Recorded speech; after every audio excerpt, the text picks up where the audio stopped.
Aí a pergunta é, por que que eu tenho que sistematizar a assistência de enfermagem? Por quê? Para quê? É mais trabalho, né? É mais trabalho? Que invenção é essa? É porque é obrigatório? Só vou fazer porque o que é que acontece? Muitos serviços, né? Depois de 2009, quando veio na verdade 2002, que é a primeira resolução, mas de 2002 a 2009, pouquíssimos serviços organizaram a assistência de enfermagem. Aí depois de 2009 foi que começou com uma certa velocidade, né? E aí, assim, bom, o que é que a gente precisa fazer? A gente precisa organizar porque é obrigatório.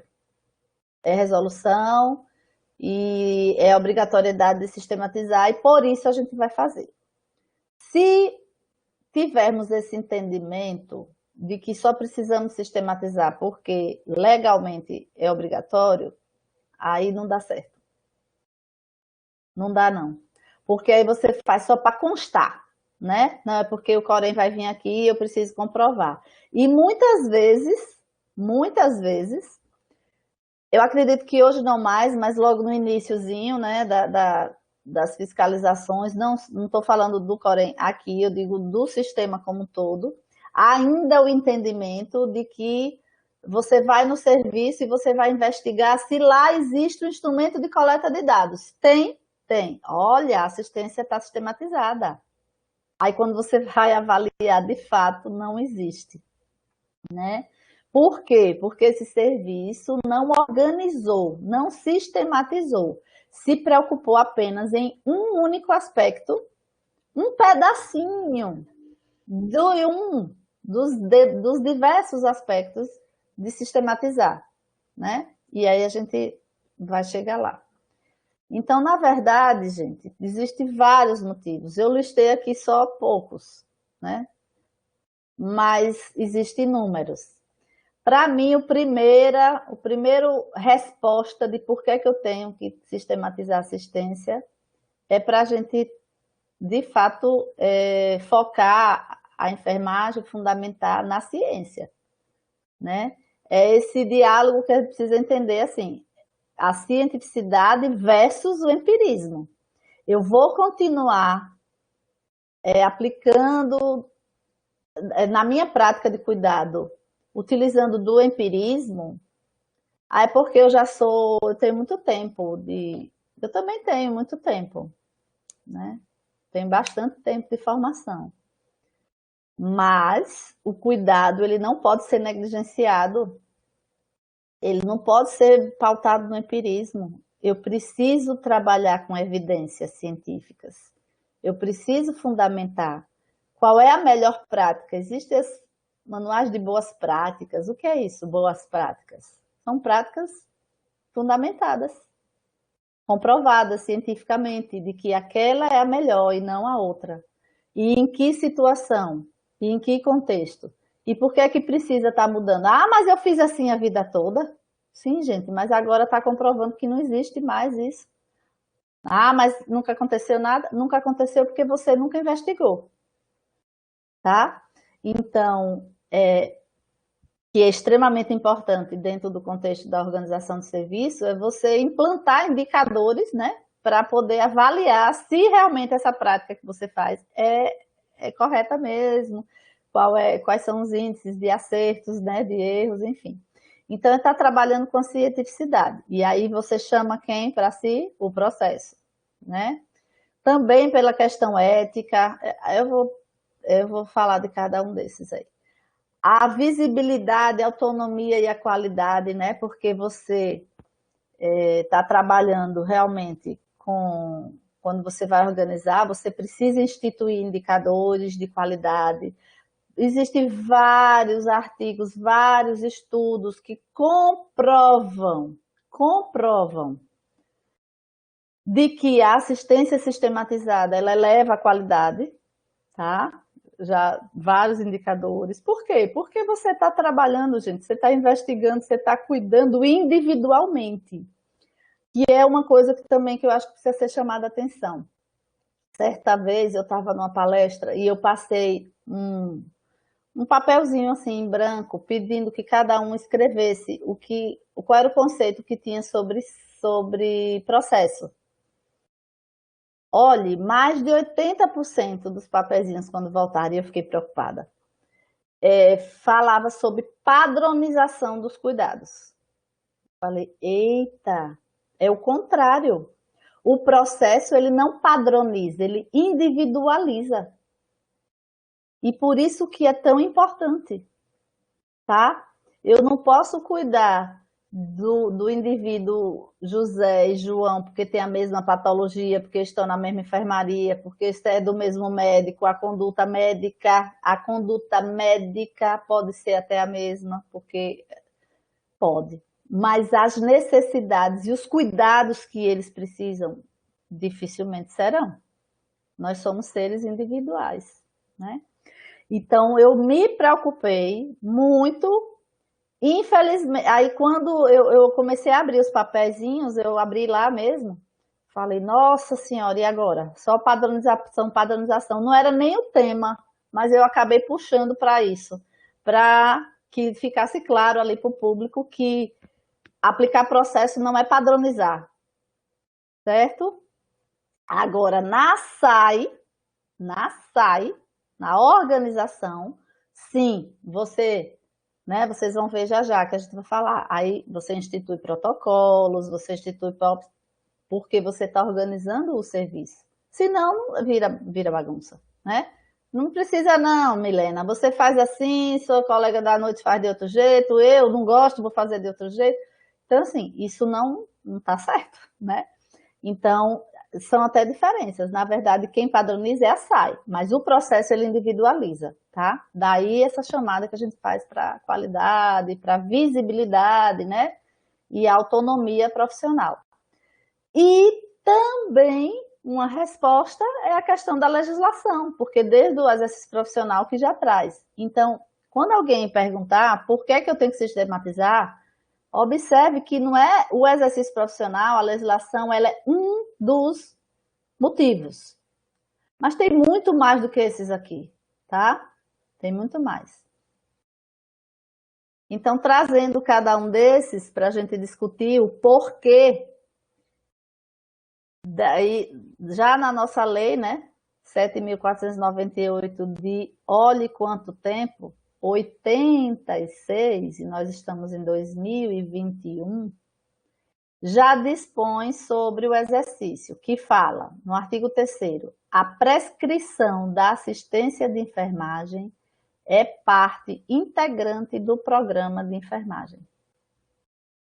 Tá? Tem gente que ainda diz assim, essa coisa de SAI eu não sei porque é novo. É novo. Quando eu me formei, eu não vi isso na faculdade. Como assim? A nossa lei do exercício profissional já trazia. Olha o que é que diz. Ao enfermeiro incumbe privativamente planejamento, organização, coordenação, execução e avaliação dos serviços de assistência de enfermagem. O que é esse item C? A SAI. Está aqui. Só que com outro nome, né? Depois colocaram o nome de SAI. Mas já está aqui desde 1986. Que cabe privativamente ao enfermeiro planejar, organizar, coordenar, executar e avaliar os serviços. Onde é que a SAI? É isso, gente. Quando vocês pensarem em SAI, pense nesse item C do artigo 8º da nossa lei do exercício profissional, tá certo? Não queira nem pensar em mais nada, não precisa ler mais nada, basta isso aqui. Aí também traz como privativo a consulta de enfermagem, que nessa época ainda não trazia tão claramente a consulta como o processo, com as etapas, mas aí, a passar do tempo, isso já foi ficando mais claro. Mas traz aqui, ó, prescrição da assistência de enfermagem. O que é isso? A prescrição, ela está inserida na etapa de planejamento do processo. Né? São as intervenções, as prescrições, quais são os cuidados? Eu vou prescrever. Não tem nada novo, O que está novo foram as organizações para poder ajudar o enfermeiro, para poder cientificizar o enfermeiro, para aplicar o que já era para ser aplicado desde 86. Não tem novidade, né? Eu falei ontem, conversando com Milena, eu falei, Milena, é organizar a casa. Eu falei isso a ela. É organizar a casa. E muitos colegas da Joséius, eles ainda referem, é novo, isso é difícil, porque é novo.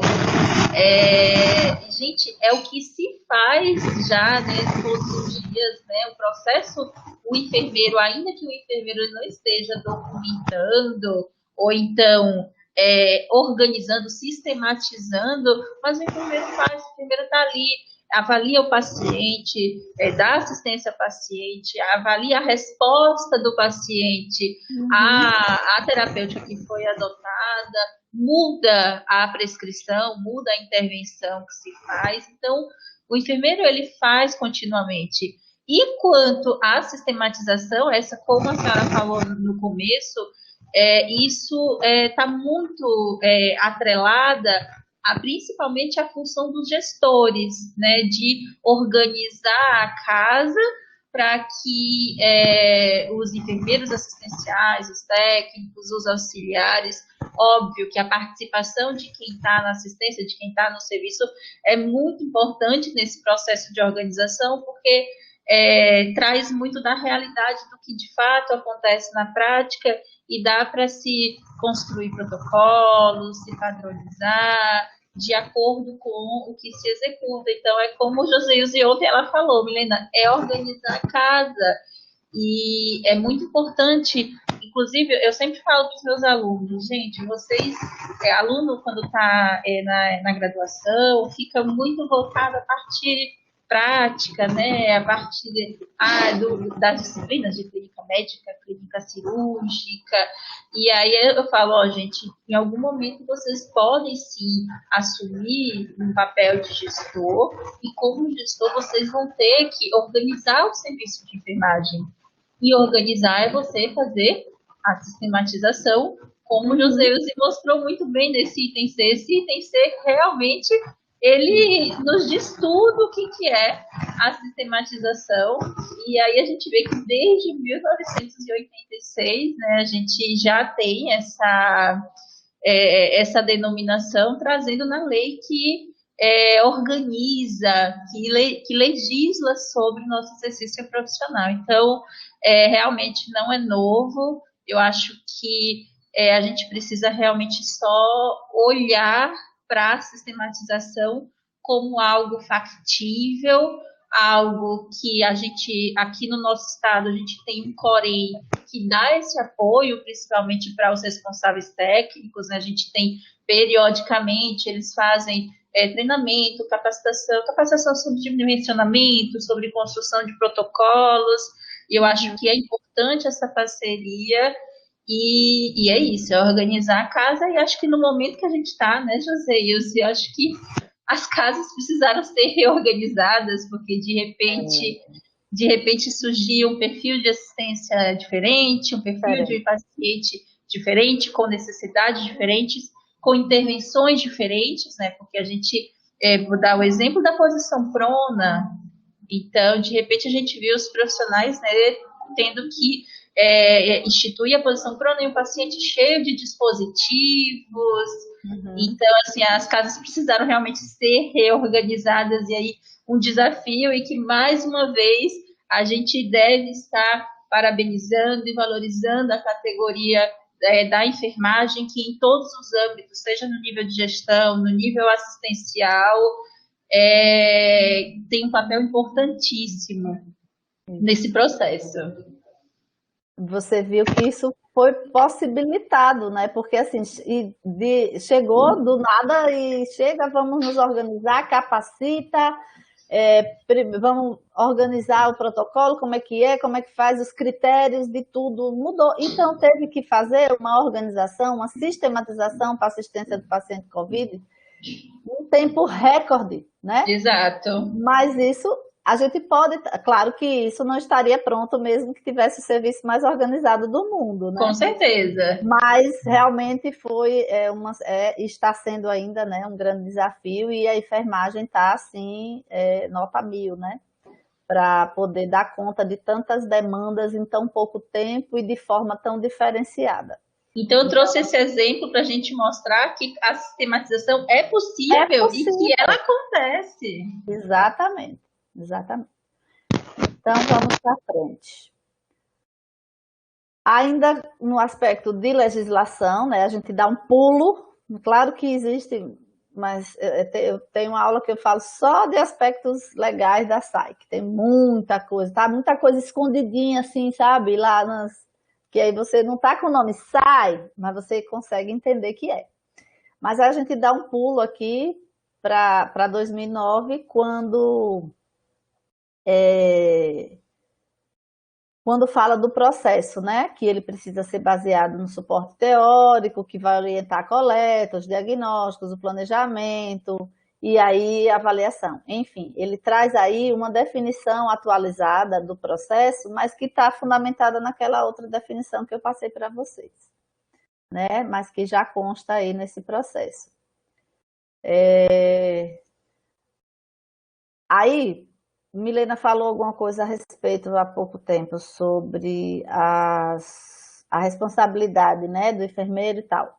Esse artigo, eu gosto muito assim, que a gente fique entendendo o que é que cabe privativamente ao enfermeiro dentro do processo de enfermagem e o que é que cabe aos demais membros da equipe. De fato, a liderança do processo, da execução do processo, da avaliação, é do enfermeiro, tá? Mas, privativamente, ou seja, só pode identificar, elencar diagnóstico de enfermagem o enfermeiro. Nenhum outro profissional faz diagnóstico de enfermagem, só o enfermeiro. Nenhum outro profissional prescreve cuidados de enfermagem, só o enfermeiro. Então, nas etapas de diagnóstico e de planejamento, que é onde a prescrição está inserida, tá? É do enfermeiro. E o técnico? O técnico e o auxiliar, eles também vão participar de toda a execução do processo, tá? Mas sob a supervisão e orientação do enfermeiro. Só que eu queria chamar a atenção de uma coisa. Aí vocês vão dizer, Joséise, então, se só é privativo do enfermeiro o diagnóstico e a prescrição, quer dizer que as outras etapas os técnicos podem fazer? Não é isso que a resolução está dizendo, pelo amor de Deus. Olhe, aconteceram muitos problemas relativos a essa questão, por isso que eu trouxe para chamar atenção. Porque em alguns serviços teve esse entendimento de que o enfermeiro só precisa fazer, deixa eu voltar aqui, que ele só precisa fazer o diagnóstico e a prescrição. Não é isso que está dito aí, não. Olhe, inverteu assim, na verdade, a finalidade desse artigo foi de preservar as nossas ações do diagnóstico e prescrição de cuidados para outras profissões. Não foi para dizer que eu, enfermeira, só faço o diagnóstico e a prescrição e eu vou delegar para a minha equipe fazer o resto. Não é isso que está dito, não. Por que eu estou chamando a atenção? Porque já chegou ao meu conhecimento algumas situações de que o enfermeiro estava delegando para a equipe técnica realizar a coleta de dados. Ele participa da coleta de dados. Mas, gente, o que é a coleta de dados? Eu vou fazer anamnese, exame físico, a partir dessas informações, é que eu vou chegar, eu não chego ao diagnóstico, não cai de paraquedas. Como é que eu vou, se é privativo e diagnóstico, como é que eu vou chegar no diagnóstico se eu não participei, se eu não coletei os dados? Eu não entendo. Eu não compreendo como é que faz isso, tá? Então, assim, de novo, o objetivo dessa resolução, desse artigo aí da resolução, não é dizer que o enfermeiro só é para fazer isso. e o restante é a equipe. Não, tá? A equipe vai participar, óbvio, você vai coletar dados. Sua colaboradora acabou de realizar um curativo, sei lá, fez um banho, e você não estava na hora nesse paciente, estava com outro, enfim, e aí você vai perguntar, Milena, me fale como é que está o paciente tal, ele melhorou isso aqui. Ela vai me informar. Então, ela está participando da coleta de dados, porque eu estou pegando um dado secundário, né? Ela está me passando, como também no registro que o técnico fez, os registros que outros profissionais fizeram, resultados de exames, tá? Informações de familiares, enfim. A coleta, você tem várias fontes que você pode fazer essa busca, né? Então, na verdade, é nesse contexto que a resolução quer falar, tá certo? Pelo amor de Deus, não saiam delegando atribuições que não são de competência do técnico, tá? Então, não pode. E aí acaba que a maior etapa que o técnico participa realmente é a implementação, né, dos cuidados. Mas ele também pode participar da elaboração da prescrição. Eu me lembro como hoje, eu estava numa unidade de UTI pediátrica, quando a gente estava tentando contribuir, né, por meio da educação em serviço, com a organização daquele serviço e explicando o que seria o processo, a prescrição, e aí teve uma técnica de enfermagem que falou assim, lá vem mais trabalho para a gente. Mais trabalho. Enfermagem é isso, todo dia é uma coisa. Falei, mas por que mais trabalho? Eu não entendi. Porque agora tem que fazer até isso aqui, eu tenho que checar aqui em relação à prescrição de enfermagem, né, que nós fizemos, eu e as alunas. E aí eu falei, não, mas vamos conversar um pouquinho, veja bem. A senhora pode me falar os cuidados que prestou para essa criança hoje? Aí ela listou. Eu fiz isso, tal, tal, tal, tal, tal. Fiz, tá, joia. Então, bora ver aqui agora. Agora, onde é que está escrito tudo isso que a senhora fez? Porque no seu registro não está dito tudo isso. A senhora não está, em termos de visibilidade do seu trabalho, não está nítido, né? Não está claro. Agora, vamos ver aqui o que é que a gente prescreveu. Aí, quando eu fui lendo e explicando para ela cada prescrição daquela, era exatamente o que ela tinha feito. Eu falei, veja bem, nós só estamos ajudando a mostrar o seu trabalho, né? Nós estamos contribuindo. Tá aqui, ó. Isso aqui foi, eu não disse a senhora que eu fiz? Eu disse, sim, eu só quero confirmar. Tá aqui. Então a senhora vai vir aqui, vai colocar o horáriozinho, vai checar. Aliás, o horário já tinha. Só vai checar. E tem mais. Tem cuidados aí que a senhora prestou, que a senhora me falou, apesar de não estar registrado, mas eu acredito, que são extremamente importantes e que agora eu vou incluir na prescrição, porque nem me atentei para isso. E a senhora está contribuindo com a prescrição dos cuidados. Que coisa boa.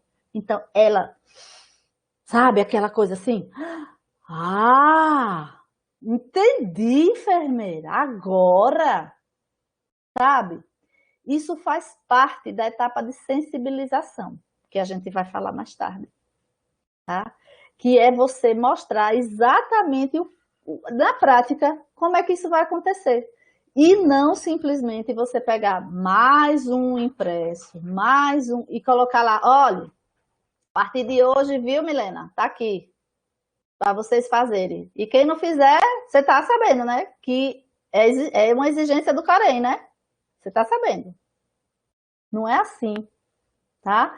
Então, tudo isso é a forma de gerenciar, né? A gestão, ela precisa estar preparada para poder capacitar melhor a sua equipe, né? Então, é nesse contexto, certo? Deixa eu ver aqui o que é que o pessoal você vai falar. Professora, então, Lígia está comentando que, infelizmente, falamos tanto em valorização da equipe, né, da enfermagem, e às vezes a própria equipe não valoriza. Isso mesmo, Lígia. Enxerga realmente como mais trabalho e não como algo que vai dar visibilidade ao seu trabalho e ao que você desempenha em cada plantão seu. E tem uma Uhum. pergunta aqui da enfermeira Silvia Caroline, enfermeira e professora, né? Que Sim. pergunta se existe dificuldade dos enfermeiros em implementar a SAI na atenção primária, porque a resposta é sempre que eles não conseguem dar continuidade. O que se pode fazer para que eles realizem? Certo. Silvia, um abraço, Silvia. Tudo bom? Deixa eu te falar. Silvia foi me orientando, viu? De TCC. Foi. Silvia com Mariana, a dupla dela. Deixa eu falar uma coisa. Na atenção primária, você sabe o que é que acontece muito? Porque como na atenção primária já tem os protocolos, né?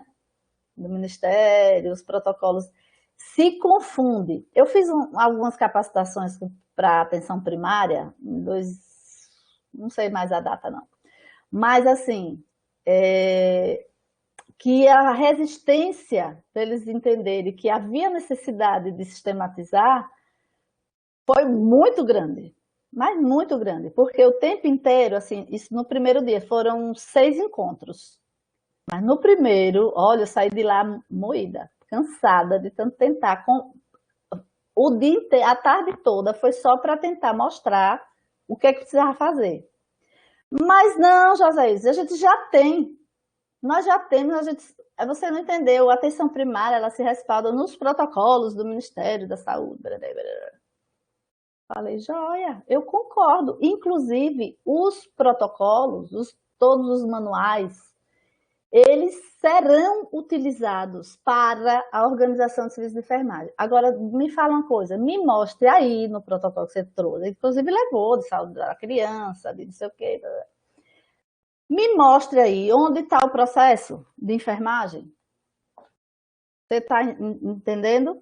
Não, não tem. Eu disse, então, existe uma organização, ótimo, mas não está claro o papel do enfermeiro. O protocolo, ele traz o papel da equipe de saúde. E é perfeito, e tem que se respaldar também. Essas fundamentações que eu falo, a base, então, isso seria a base. Eu não posso ir de contrariamente, melhor dizendo, né? Eu não posso ir contrariamente ao que o Ministério da Saúde está dizendo que a gente tem que seguir aqui. Mas a partir desses protocolos, a partir dessas condutas, eu preciso desenvolver a minha e a da equipe de enfermagem, entendeu? Então, Silvia, veja bem, o que pode fazer é a mesma coisa independente da área. As mesmas coisas que eu estou falando e que eu vou continuar falando, não é específico da área hospitalar. Acaba que eu fico dando exemplos da área hospitalar porque é minha prática. Mas é a mesma coisa, né?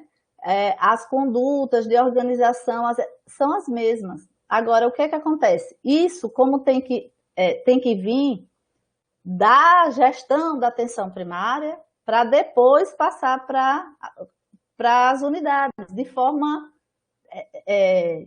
uniformemente, tá? Uniformemente.